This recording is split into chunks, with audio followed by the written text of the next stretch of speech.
Alright, so next up, I'm going to show you guys how to calculate the probability distribution for a binomial distribution. Okay, so again, if you saw the video for the uniform distribution, it follows a similar pattern. Okay, we have trials in the first column. Alright, we're going to number our trials. We're going to start at 1 and 2. We can go up to 100. Okay, remember when you have two numbers, once you have two or more numbers, you can select them, and the little square at the bottom right, which is what we call the handle. If you click on that and drag, it'll just apply the same pattern to all the cells. So it's going to add 1 each time. So if I click on that and drag down, that'll help me get to 100 pretty quickly. Right.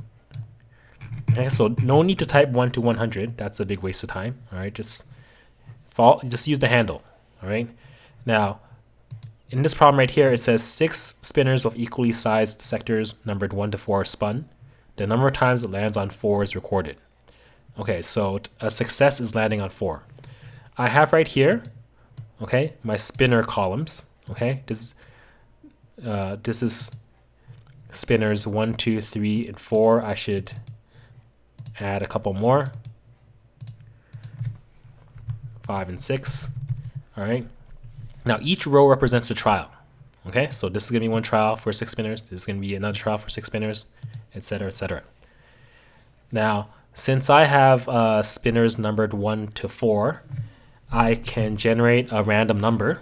Okay, the formula we're going to use is rand between. It's used pretty often in this course. Okay, it generates a random integer between two values inclusive. So if I want to generate a number between 1 to 4, for my lowest number, okay, that's what I input first. I type equals rand between, open brackets, and my lowest number is going to be a 1. My highest number is going to be a 4. So I'm going to type 4.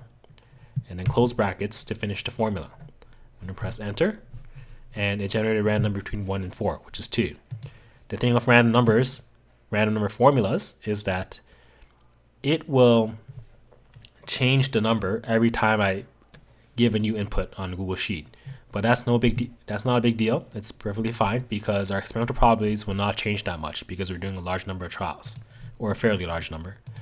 Okay, so just like with counting 1 to 100, I can also use the handle for formulas. It'll just apply the same formula if I click on the handle and drag it to a different cell. So I'm going to click on this handle. I'm going to drag it to here. Okay, and these are my results for my first trial. Okay, so for the 6 spinners, I landed on 2, 1, 4, 3, 1, and 4. Okay, so I can also do the same thing. I can click on the handle again and drag all the way down to apply the same thing to every single row, okay, for all 100 trials. So I'm going to click on this handle. I'm going to drag down. Okay, and go all the way here, and there we go. These are my results. Okay, now I'm going to count the number of times it lands on 4 for each trial. The formula we're going to use here is count if. Okay, we always begin every formula with equal sign. Equals count if. Okay, open brackets. Okay, we select the cells that we want to count. Okay, which is this row right here. I'm going to add a comma and then input my second number, which is the criterion. I want to count the number of times it lands on 4, so I'm going to type 4. Close brackets to finish the formula.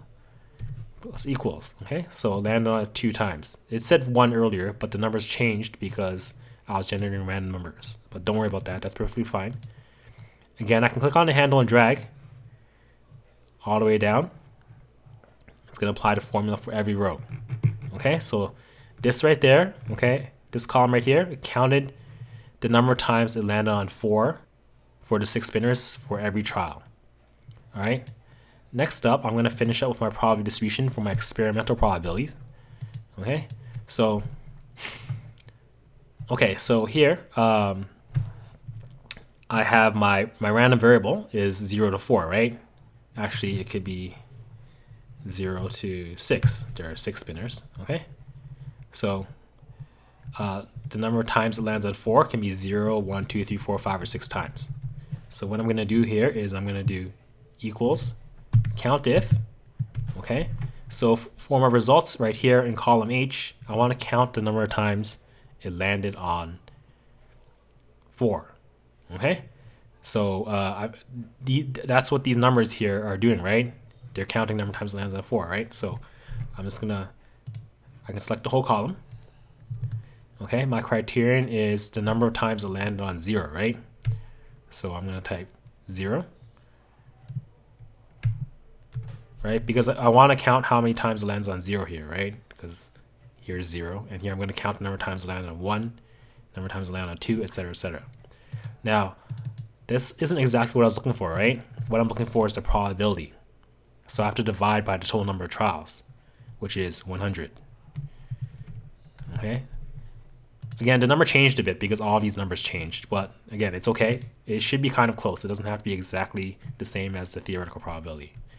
Now, what I can do even better is instead of typing 0 here, I'm going to type, or I can just click on this cell right here. Let me delete that. I'm going to click on that. Okay, J5, or you can type J5. Now, what this does is when I press enter, I can click on the handle and drag down and apply the formula to each one of these x values right here. Okay,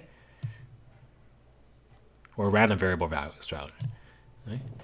Okay, there we go. Here's my probability distribution. All right, my experimental probability distribution, which should be close to your theoretical probability distribution. All right.